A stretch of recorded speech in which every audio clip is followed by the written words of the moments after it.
오늘도 하나님 앞에 예배 드리시는 우리 사랑하는 성도님들 심령마다 주님의 은혜가 평강이 넘치시기를 축복합니다. 우리 인생 살다 보면 이해할 수 없는 납득하기 어려운 사건 사고를 당할 때가 있습니다. 갑작스럽게 불치의 병이나 자연재해나 갑작스러운 사고로 고통받는 이들을 보면서 사람들이 본능적으로 질문합니다. 왜 저런 일이 일어났을까? 저 사람은 무슨 죄를 지어서 저렇게 어려움을 당할까? 그런데 이런 시각은 신자들도 별반 다르지 않습니다.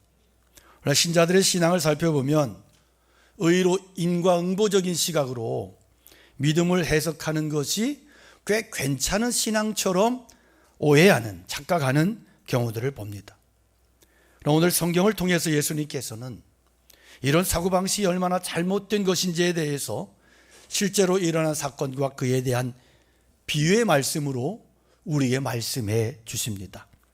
오늘 본문에 두 개의 다른 재난 사건이 등장을 하는데, 첫째로 제사 드리는 중에 본디오 빌라도에게 죽임을 당한 갈릴리 사람들이 첫 번째로 나옵니다.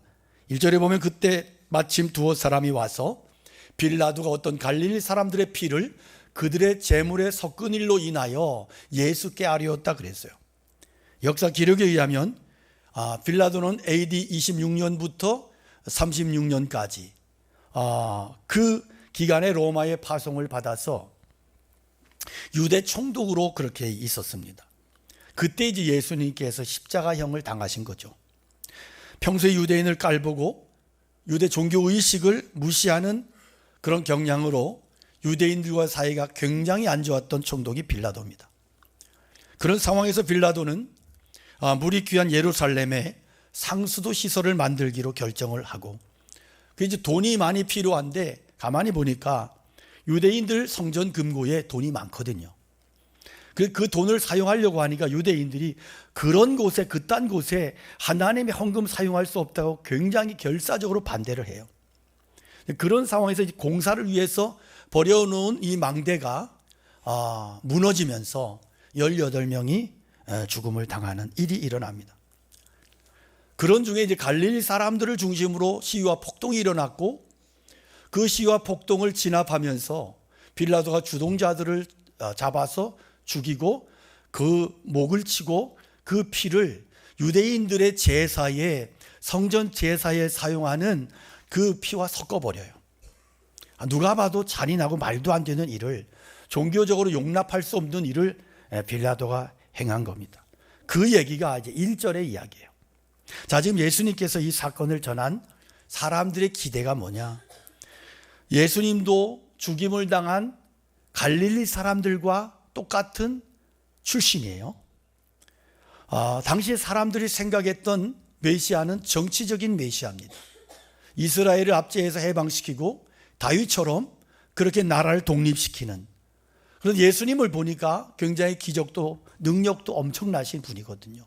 그래서 혹시 이분이 메시아일까 기대하고 있는데 이런 불행한 사건이 터진 거예요. 그래서 사람들이 기대를 합니다. 이때가 예수님이 아마 움직일 거다. 예수님의 능력 있는 예수님이 움직여서 그렇게 일어나면 우리 함께 합세해서 그래서 처부수고 독립을 이루자, 이런 생각이 그들 안에 가득했어요. 이게 그 당시의 사람들의 기대와 생각이었습니다. 잔뜩 이렇게 기대하고 있는데 예수님의 말씀과 행동은 그들의 기대에 완전히 찬물을 끼얹는 거예요. 엄청난 실망과 충격을 안겨줘요. 2절 3절에 보면 대답하여 이르되 너희는 이 갈릴리 사람들이 같이 해받음으로 다른 모든 갈릴리 사람보다 죄가 더 있는 줄 아느냐? 너에게 이르노니 아니라 너희도 만일 회개하지 아니하면 다 이와 같이 망하리라. 자, 무슨 반응이에요? 예수님은 사실은 이 사람들의 기대는 그런 거잖아요. 아니, 그래? 사실이야? 하나님의 제사를 멸시했어? 이놈들을 내가 혼쭐을 내주겠다. 가자. 이래 나와야 맞는데, 예수님은 언제나처럼 이것을 통해서 중요한 메시지를 전하세요. 별이 먼저 그들이 가지고 있었던 심판에 대한 오해를 바로잡아 주세요. 당시 사람들은 불행한 사고나 갑작스러운 사건, 사고나 비참한 죽음이나 이런 것들은 다 하나님의 죄에 대한 심판이라고 그렇게 해석을 했어요. 그래서 갈릴리 사람처럼 끔찍이 죽임을 당한 일은 당연히 하나님의 심판이다, 이렇게 해석을 한 거예요. 안타까운 것은 오늘날 교회 속에도 이런 비슷한 일들이 많이 일어나요. 재난이나 사고를 당한 사람들을 위로하기보다 오히려 정죄해요. 그러면서 그들이 당하는 고통은 다 죄의 결과래요. 하나님의 심판이래요. 목회자들 중에 이런 분들이 굉장히 많이 있어요. 여러 해 전에 인도네시아 푸켓을 중심으로 엄청난 쓰나미 지진으로 수십만 명이 죽거나 실종이 됐습니다. 그때 소위 한국의 네로라 하는 보수적인 대형 교회 목사들이 어떤 설교했느냐? 하나님이 무슬림을 심판하셨대요. 공공연히 강단에서 그렇게 소리쳤으며 설교했습니다. 이런 말도 안 되는 행태들이 사회적으로 큰 이슈가 됐고, 그래서 교회가 함께 공격을 받고 교회가 함께 큰 데미지를 입었어요. 너무 고통스러웠어요. 기가 막힌 얘기예요. 이런 사람들을 향해서 예수님께서 말씀하시는 거예요. 내가 너에게 이르노니 아니라, 야 그거 아니야, 잘못됐어. 예수님은 이런 생각이 심각하게 잘못됐다고 말씀하시는 거예요. 언뜻 보면 실로암 망대가 붕괴한 사건과 뒤에 나오는 무화과 비유의 이 이야기가 단절된 것 같지만 아니에요. 이게 같이 가는 거예요. 주님은 무화과 나무 비유를 말씀하시기 위해서 앞에 있던 실제 사건들을 실제 예로 드신 거예요. 그런데 예수님은 이 두 가지 사건 중에서 뭘 이야기하시고 싶으신가? 두 번에 걸쳐서 죽은 사람들, 끔찍하게 안타깝게 죽은 사람들보다 너희들이 죄가 없어서 살아있는 줄 아냐? 저들은 너희들보다 죄가 더 많아서 이런 일을 당한 줄 아냐? 그러고 나서 주님 뭐라고 말씀하세요? 내가 너희에게 이르노니 아니라 너희도 만일 회개하지 아니하면 이와 같이 망하리라. 똑같은 말씀 반복하세요. 이런 재난 접하면서 예수님이 가르치기 원하시는 사실은 비극적으로 죽은 사람들이 다른 사람들보다 더 악한 죄인이라서 이렇게 죽은 게 아니라, 예수님이 여기서 당시 사람들이 가지고 있었던 잘못된 생각들, 재난당하고 비극을 겪고 이런 일들은 죄를 지었기 때문이라고 하는 이러한 인과응보적인 고정관념으로부터 깨뜨리기를 원하셨어요. 그러므로 여러분, 우리가 다른 사람에게 재난 닥치는 것을 볼 때 해야 될 질문이 뭐냐 하면, 왜 저 사람에게 저런 일이 일어나지? 저가 무슨 죄를 지어서 저런 일이 일어나지? 이게 아니고, 이런 질문이 아니라, 아니 나도 똑같은 죄인인데 내가 오히려 더 죄인일 수 있는데 왜 나에게는 이런 일이 일어나지 않고 저 사람에게 일어났지? 왜 나는 멀쩡한 거지? 어쩌면 내가 더 죄가 많을 수 있는데 왜 나는 아닌가? 이런 질문을 해야 된다는 거예요. 여러분 신자라면 이렇게 질문하셔야 돼요. 그러면서 자신을 돌아보고 하나님께로 더 깊이 나아가는 계기로 삼으셔야 돼요. 나를 향한 경고의 말씀으로 받아들이고, 그렇게 그 앞에서 하나님의 심판을 바라보며 더 두려워하며 겸손하며 회개함으로 나가야 된다. 주님께서 이 말씀하시는 겁니다. 그러므로 여러분, 다른 사람 탓하기 전에 내 안을 들여다보셔야 돼요. 이게 신앙이에요. 내가 얼마나 형편없고 자격 없는 자인지 정말 어찌할 수 없는 죄인인 것을 발견하셔야 돼요. 그럴 때 우리에게 소망이 있어요. 정말 심판받아야 하는 악은 밖이 아니라 내 속에 있어. 그래서 주님 먼저 자신의 상태를 살피래요. 뭘 말씀하세요? 회개하라고요. 회개하라고. 예수님 두 사건을 통해서 같은 말씀을 번복하세요. 너희도 만일 회개하지 아니하면 다 이와 같이 망할 거야. 무슨 얘기예요? 사람마다 시간의 차이는 있지만 회개하지 않으면 다 망한다. 우리가 똑같이 같은 목적지를 향해 걷고 있어요. 회개하지 않고 돌이키지 않는다면 약간의 시간적인 차이는 있을 수 있어요. 먼저 죽고 나중 죽고, 그게 뭐 몇 년에서 수십 년 차이 날 수 있어요. 그러나 그 수십 년 차이라고 하는 것은 영원한 시간에 비하면 아무것도 아니야. 정말 중요한 것은 회개하지 않고 돌이키지 아니하면 그 영원한 멸망을 만나게 된다고 하는 예수님의 경고입니다. 그래서 예수님 회개하래요. 이 말씀 예수님 공생이 시작하면서부터 외쳤던 말씀이에요. 회개하라, 천국이 가까웠느니라. 내가 온 것은 죄인을 불러 회개시키려 함이로다. 이거 오늘 본문에서 예수님 우리에게 말씀하시는 단 하나의 메시지예요. 회개하라. 예수님이 이렇게 말씀하세요. 너희가 세상의 여러 소식을 들을 때 저를 정죄하는 것이 아니라 너를 살펴라. 내 안을 들여다봐라. 그런 내가 회개할 거 있으면 회개하고 장차 임할 심판을 준비하고 그렇게 피해라. 그럴 때 우리는 이렇게 질문할 수 있습니다. 그러면 우리 어떻게 회개해야 되지? 무엇을 회개해야 되지? 뭘 회개해야 되죠? 오늘 주님이 그것을 오늘 본문을 통해 말씀하시는데 바로 열매 없음에 대한 회개예요. 그게 무화과 나무의 비유예요. 이에 비유로 말씀하시되 한 사람이 포도원에 무화과를 심은 것이 있더니 와서 그 열매를 구하여서는 얻지 못한지라. 포도원직에 이르되 내가 3년을 와서 이 무화과 나무에서 열매를 구하되 얻지 못하니 찍어버리라. 어찌 땅만 버리게 하겠느냐. 대답하여 이르되 주인이여 금년에도 그대로 두소서. 내가 두릅하고 거름을 줄이니 그 후에 만일 열매가 열면 좋거니와 그렇지 않으면 찍어버리소서 하였다 하시니라. 예수님의 비유는 간단해요. 한 포도원 주인이 무화과 심었는데 3년 기다렸는데 열매가 없어. 3년 기다렸다고 하는 것은 뭐 그냥 어린 그 나무를 심었다는 게 아니야. 이미 성장을 했어요. 유대인의 율법에 보면 성장해서 열매를 구하고 나서 3년 동안은 못 따먹어. 부정해. 그 다음에 4년째 열매 달린 4년째는 하나님께 바쳐. 이게 첫 열매야. 그러니까 첫 열매는 첫 번째 달린 게 아니야. 다 하고 성숙해져서 가장 좋은 열매예요.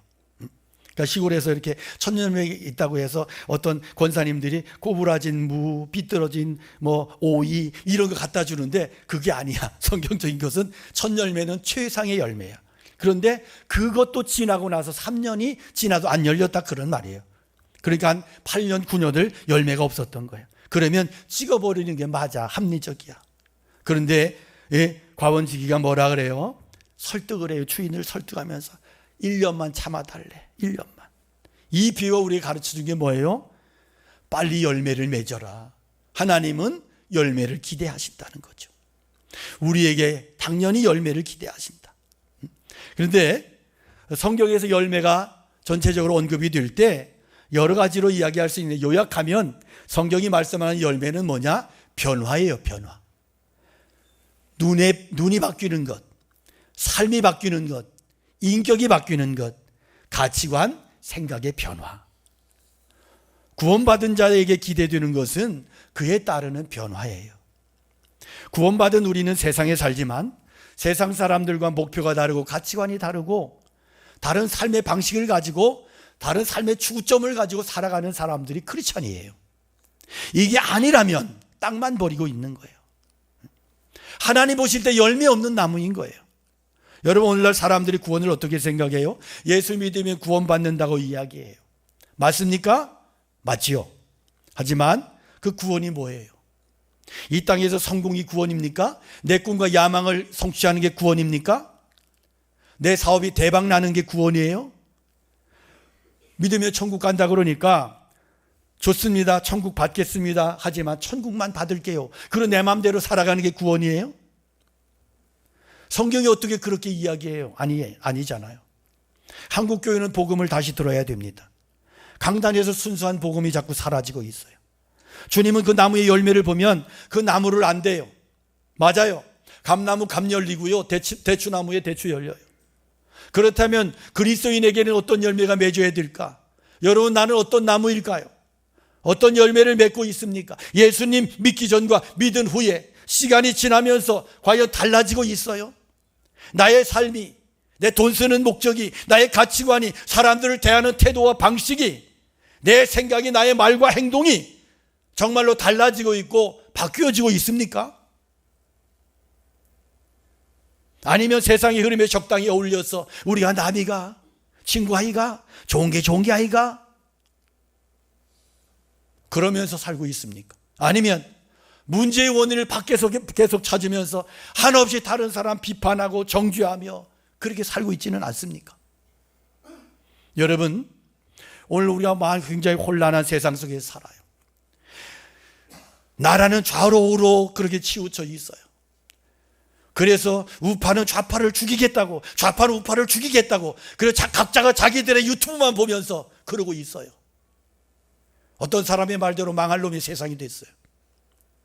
정신 차리십시오. 크리스찬이라면. 여러분 회개하십시오. 하나님 앞에서 겸손히 나를 쳐다보셔야 돼요.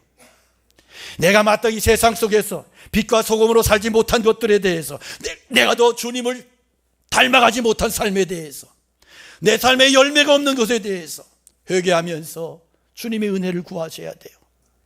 TV 보면서 정죄하고 흥분할 이유 하나도 없어요. 뭐가 그렇게 의로우세요? 뭐가 그렇게 잘나셨어요? 하나님 앞에서 정말로 부족함 없고 형편없는 나를 보시라고, 내가 얼마나 죽을 죄인인지, 내가 얼마나 주님 앞에서 형편없는 죄인인지를 보시라고요. 우리 인생이 이렇게 영원합니까? 여러분 10년쯤 후면 여기에 없을 분들 많이 계세요. 그렇게 세상이 녹록하고 여유로우세요? 우리의 삶이 그렇게 녹록지 않다고요. 그렇게 세상을 보면 정죄하고 비판하고 소리 지를 시간이 없다고요. 그럴 여유가 없다고요. 우리 이 땅에 몸으로 태어나 무슨 일 하다가 무엇을 남기랴. 우리의 인생을 누가 대신 살아주나. 너와 내가 남남으로 주 앞에 설 텐데 우리 무엇으로 주님께 드리랴. 열매 없는 나무는 찍어버린다고. 1년 요청해 봤자 그 기간 짧아요. 순간이요. 정신 차리라는 거예요. 여전히 열매 없다면 찍어버릴 겁니다. 오늘 본문에 포도원지기의 간청보다도 집중할 부분이 있어요. 참고 기다리시는 아버지의 사랑이야. 열매 맺지 못하는 무화과 나무는 저와 여러분의 자화상이에요. 만약 하나님 우리 기다려주지 않으셨다면 우리는 이 자리에 없을 거야. 바울 사도가 그렇게 고백해요. 예수님을 박해했어요. 변화된 자신을 가리켜서 죄인 중에 내가 괴수다. 죄인 중에 내가 괴수다. 그렇게 악랄하게 예수님 대적했는데 이어지는 내용을 보면 이래요. 그러나 내가 긍휼을 입은 까닭은 예수 그리스도께서 내게 먼저 일체 오래 참으심을 보이사 후에 주를 믿어 영생 얻는 자들에게 본이 되게 하려 하심이라. 이게 사도 바울만의 이야기입니까? 사도 바울에게만 오래 참아주셨어요? 아니잖아요. 성경의 모든 사람들, 오늘 우리들에게 오래 참아주신 거야. 누가복음 15장에 보면 집 나간 탕자 이야기 나오죠. 아버지 그렇게 말려도 나가서 그래서 다 털어먹었어. 다 털어먹었어. 나쁜 놈이야. 이런 놈에게 붙일 대명사가 있어요. 폐륜자식, 불효자식, 방탕아, 철부지 나쁜 놈, 아버지 가슴에 못 박은 놈, 죽어도 싼 놈. 그런 놈 아니요? 그런 자식을 뭘 기다려. 그런데 아버지는 기다려. 밤에는 등불을 켜고 낮에는 동구 밖에 가서 기다려. 우리 아들 언제 오지? 내 아들 죽은 건 아닐까? 여러분, 이 사건을 노래로 만든 찬송이 527장이잖아요. 어서 돌아오, 어서 돌아마노. 우리 주님 날마다 기다리신다. 함께합니다. 밤마다 문 열어놓고 마음 졸이시며 나간 자식 돌아오기만 밤새 기다리신다오. 돌아오라고요. 돌아오라고. 회개하라고요. 회개하라고. 돌아왔더니 그걸로 됐대요. 회개했더니 그걸로 됐대요. 이게 아버지의 사랑이에요. 여러분 1년 동안 꿋꿋하게 잘 살아오셨습니다. 얼마나 힘드셨어요. 한 해 돌아보면 수많은 사건 사고 있었어요. 제 주변에도 여러 사람이 세상을 떠났어요. 그래도 우리가 여기에 서 있잖아요. 주님의 은혜가 아닐까요? 내가 지금까지 지나온 날들의 모든 삶이 내가 잘나서 여기에 있는 걸까요? 아니지 않습니까?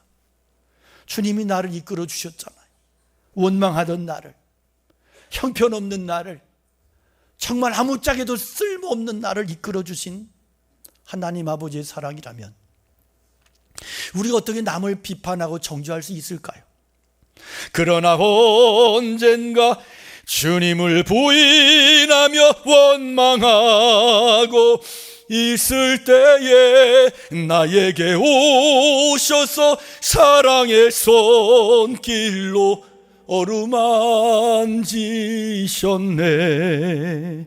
거절할 수 없어, 외면할 수 없어 주님의 그 손을 잡았었네. 주님의 사랑에 뜨거운 눈물을 흘리고야 말았다네. 할렐루야. 회개함으로 열매를 맺어라.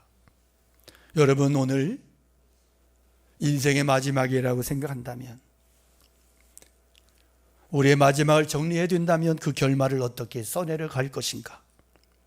오늘 말씀을 마무리하며 필립 헨리의 글을 소개하면서 마치려고 합니다. 어떤 사람들은 회개에 관한 말을 듣지 않으려고 한다. 만일 내가 강단에서 죽어야 한다면 회개를 전파하다가 죽을 것이며, 강단 밖에서 죽어야 한다면 나는 회개를 실천하다가 죽고 싶다. 그래요. 회개의 열매는 회개를 실천하면서 살다 죽는 거예요. 이게 진짜 신앙이고 우리가 살아나야 될 삶의 열매입니다. 회개의 중심은 예수 그리스도를 마음의 보좌의 왕으로 모시고 그 믿음을 지켜내며 살아가는 겁니다. 이게 열매인 것입니다. 짧은 인생에 주님이 찾아오셔서 나 같은 주인 받아주셨다면 여러분 이제는 내가 응답해야 돼요.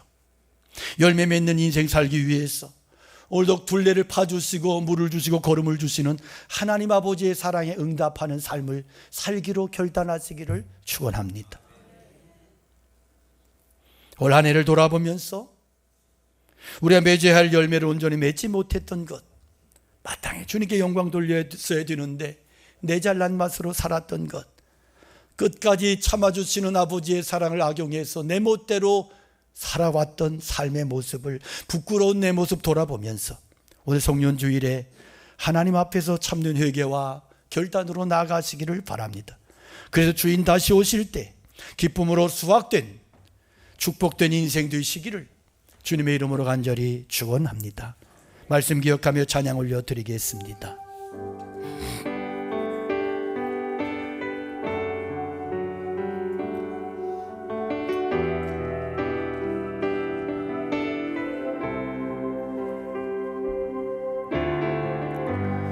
주님만이 왕이십니다. 주님만이 왕이십니다. 주님만이 왕이십니다.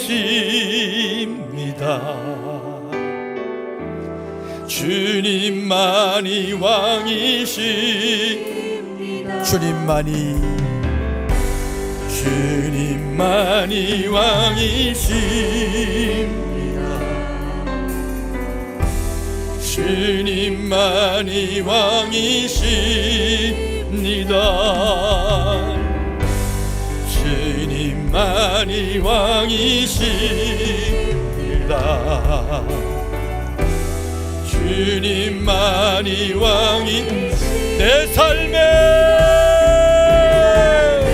주님,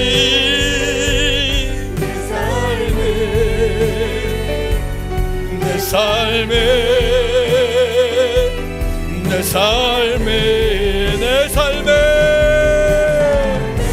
주님만이 왕이 되심을 고백합니다. 내 삶 이곳에 주님,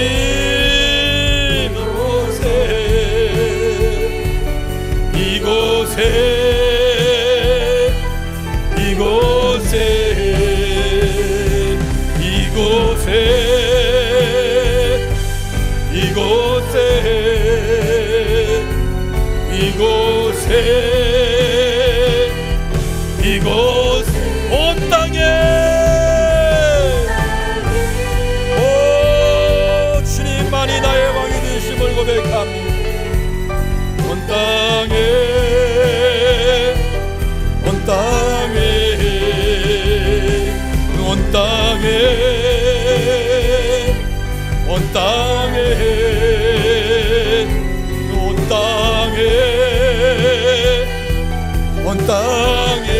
경배해.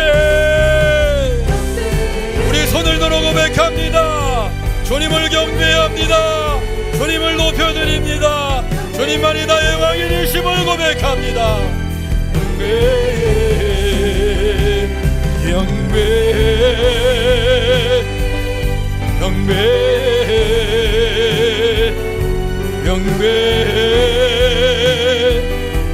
경배 모든 이름 위에 뛰어나신 주님, 왕의 왕 예수께 엎드려 경배 모든 이름 위에 오 주님 나신 이름 왕의 손을 들고 경배합니다. 주님만이 왕이십니다. 주님만이 왕이십니다. 주님만이 왕이십니다. 주님만이 왕이십니다. 우리 지난 날들을 회개하며 말씀을 붙잡고 회개하고 열매를 맺으라 말씀하시는 주님 앞에 오늘 말씀을 기억하며 우리 다 같이 간절함으로 기도하며 나갑니다. 간절함으로 기도합니다. 주님, 아버지 하나님, 오늘도 우리의 주가 되시옵소서. 우리를 구원하신 주님의 은혜를 감사합니다. 그 은혜와 사랑에 감사합니다.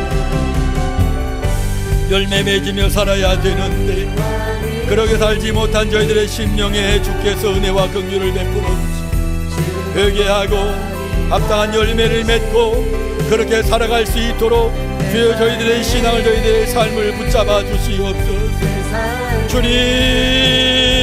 주님 저희들의 믿음에 은혜를 더하여 주옵소서. 믿음을 더하여 주옵소서.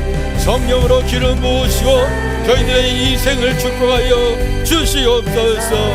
아버지 하나님, 주님만을 높이는 믿음의 삶을 살게 하여 주시옵소서. 하나님 아버지, 1년을 살아오면서 주님의 은혜 안에 살아왔지만 살아온 구비구비를 돌아볼 때 하나님을 향한 감사와 찬송보다는 원망과 불신앙과 불평과